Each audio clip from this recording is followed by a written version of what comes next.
This is how I fix voids in my woodworking projects. I use AC glue. This is a medium with a black tint. Put a little on the spot.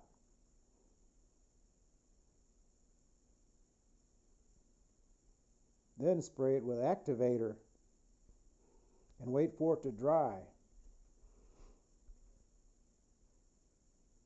Once it dries, sand it.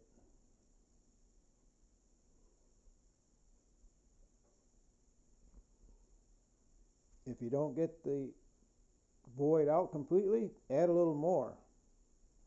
Spray the activator on again. Wait for it to dry. Then sand it.